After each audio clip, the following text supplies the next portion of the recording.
ஏசு கிறிஸ்துவின் நாமத்தின் மறுபடியும் இந்த வீடியோவில் உங்களை எல்லாரையும் பார்க்க ரொம்ப சந்தோஷப்படுறோம். கடந்த வாரம் ஃபுல்லாக நம்ம ஆபிரகாம், ஐசக் அவங்க செய்த அற்புதங்கள் எல்லாத்தையும் பார்த்துட்டு வந்தோம் இல்லையா? ஸோ அதை தொடர்ச்சியாக இப்போ என்னென்னு நம்ம கற்றுக்கலாம். சரியா? கடந்த வாரம் நம்ம பார்க்கும்போது ஆபிரகாமும் ஐசக்கும் வந்துட்டு பலியிடுறதுக்காக அவங்க ஒரு மலைக்கு போகிறாங்க. அங்கே ஆண்டவர் அவங்களுக்கு பெரிய அற்புதமாக இருந்து பத்திரமா அவங்க 2 பேரையும் வீட்டுக்கு கொண்டு வந்து சேர்க்குறாரு. ஸோ அதை தொடர்ந்து அவர் கொஞ்சம் கொஞ்சமாக வளர்றாரு. வளர்ந்து ஒரு பெரிய வாலிபனாக வந்து நிற்கிறாரு. அப்போது வந்துட்டு அவங்க அப்பா என்ன பண்ணுறாரு, ஆபிரகாம் வந்து அவருக்கு பொண்ணு பார்க்கலாம் அப்படின்னு சொல்லிட்டு ஒரு பிளான் பண்ணுறாரு. பொண்ணு பார்க்கலான்னு இருக்கும்போது அவரோட வீட்டில் வந்து ஒரு ஓல்டஸ்டான ஒரு சர்வெண்ட்டை வந்து அவர் சூஸ் பண்ணுறாரு. எலியேசர் அப்படின்ற ஒரு சர்வெண்ட்டை அவர் சூஸ் பண்ணி, நீ போய் இந்த ஐசக்கு வந்து பொண்ணு பார்த்துட்டு வாங்க அப்படின்னு சொல்லிட்டு அவரை வந்து ஒரு ஊருக்கு அவரை அனுப்புகிறாரு.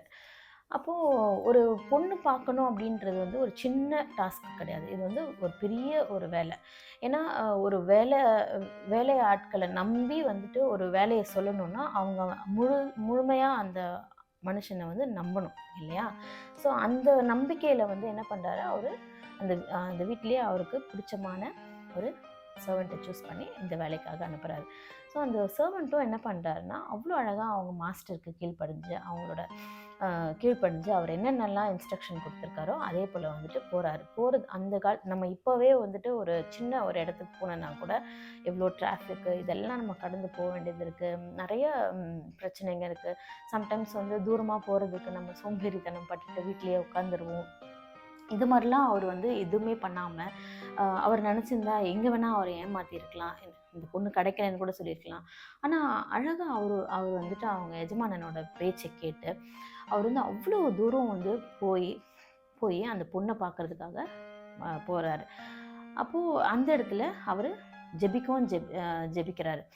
ஆண்டவரே, இந்த மகனுக்காக நான் ஒரு பொண்ணை பார்க்க போகிறேன். அந்த இடத்துல என்னோட எஜமான் வந்து தலை குனிஞ்சு போகக்கூடாது. அவர் என்ன நினைக்கிறாரோ அதுக்கேற்றபடி நீங்கள் அந்த பொண்ணை வந்து நீங்கள் எனக்கு காமிங்க.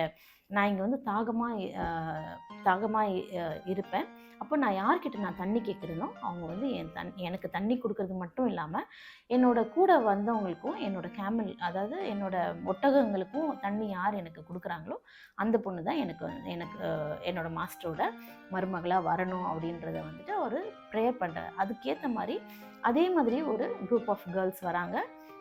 அங்கே வந்து அவர் வந்து தாகமாக இருக்கேன் அப்படின்னு சொல்லிட்டு தண்ணி கேட்கும் போது ரெபேக்கா அப்படின்ற ஆபிரகாமோட ரிலேட்டிவான ஒரு பொண்ணை வந்துட்டு அவங்க எலியேசருக்கு வந்துட்டு தண்ணி கொடுக்கறது மட்டும் இல்லாமல் அவங்க கூட இருக்கிறவங்களுக்கும் அவர் கொண்டு வந்த எல்லா விதமான அந்த கேமல் எல்லாத்துக்குமே அவங்க என்ன பண்ணுறாங்க, தண்ணி கொடுத்து ஃபீட் பண்ணுறாங்க. ஸோ கேமலுக்கு ஃபீட் பண்ணுறதுன்றது வந்து ஒரு சின்ன ஒரு இது கிடையாது. அதுவும் வந்து ஒரு பெரிய விஷயம். ஸோ அப்படிப்பட்ட ஒரு மனதுருகின ஒரு கேர்ளை தான் வந்து அவ்வளோ அழகாக அவர் சூஸ் பண்ணி ஆபிரகாம் வீட்டுக்கு கொண்டு வராரு. ஸோ அதுக்கேற்ற மாதிரி ரெபேக்காக்கும் ஐசக்கும் கல்யாணம் ஆகுது. அவங்க ஒரு நல்ல அழகான கப்பலாக இந்த பைபிளில் வந்துட்டு அவங்க இடம்பெயர்றாங்க. உதாரண கதை. நான் இது வேற எங்கேயும் வெளியே தேடிலாம் கண்டுபிடிக்கல. நம்ம ஆண்டவர் சொன்ன ஒரு உவமை. ஸோ அதே வந்து உங்களுக்கு வந்து என்ன சொன்னார்னு உங்களுக்கு தெளிவாக சொல்கிறேன். என்னென்னா, ஒரு எஜமான் இருக்கார். அந்த எஜமான் வந்து ஒரு 3 சிறந்த பணியாளர் தேர்ந்தெடுத்து ஒரு பிரயாணப்பட்டு போகும்பொழுது அவங்களுக்கு வந்து தாளந்து கொடுக்குறாரு. அதாவது அவங்க இந்த 3 பேருக்கும் ஒரு தாளந்து கொடுத்து அவங்களை பரிசோதிக்கணும்னு சொல்லிட்டு ஒரு தாளந்து கொடுக்குறாரு. ஒரு பணியாளிக்கு வந்து ஒரு 5 தாளந்து கொடுக்குறாரு. 2வது பணியாளிக்கு வந்து 2 தாளந்து கொடுக்குறாரு. 3வது பணியாளிக்கு வந்து 1 தாளந்து கொடுக்குறாரு. ஸோ கொடுத்துட்டு ஒரு பிரயாணம் விட்டு போயிடுறாரு. ஸோ இந்த 5 தாளந்து வாங்கின பணியாளி என்ன பண்ணுறாரு, அது வந்து இன்னும் 5ஆக வந்து பெருக்கிறாரு. ஸோ எஜமானுக்கு வந்து நம்ம வந்து உண்மையாக இருக்கணும், நல்ல விசுவாசமாக இருக்கணும்னு சொல்லிட்டு அது வந்து 5 தாளந்தாக வந்து அவர் சம்பாதிக்கிறார்.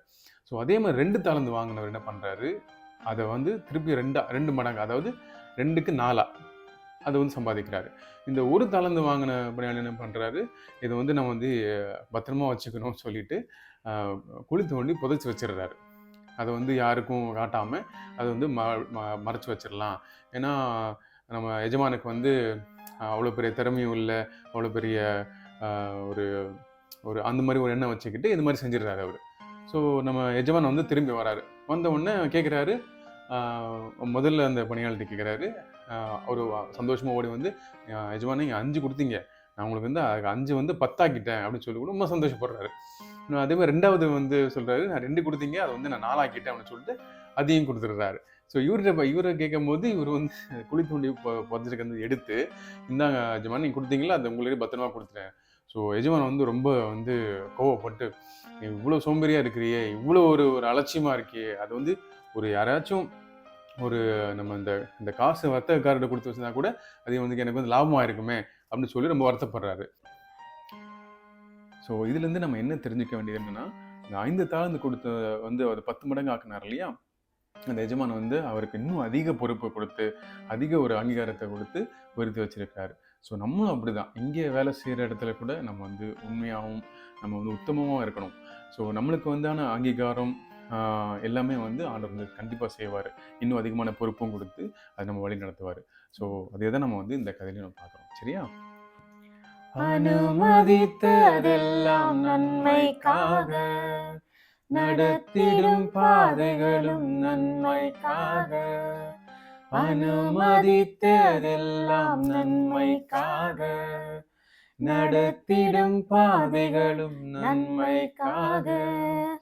அதினதின் காலத்தில் நேர்த்தியாய் செம்மையா எனக்காக யாவும் செய்து முடிப்பே. அதினதின் காலத்தில் நேர்த்தியாய் செம்மையா எனக்காக யாவும் செய்து முடிப்பே. உங்க கைகள் குறுகவில்லை, உம்மால் கூடாதது எதுவும் இல்லை. உங்க கைகள் குறுகவில்லை, உம்மால் கூடாதது எதுவும் இல்லை. உம்மால் கூடாதது எதுவும் இல்லை. உம்மால் கூடாதது எதுவும் இல்லை. இயேசுவால் கூடாதது எதுவும் இல்லை. இயேசுவால் கூடாதது எதுவும் இல்லை. Thanks for watching. God bless. God bless.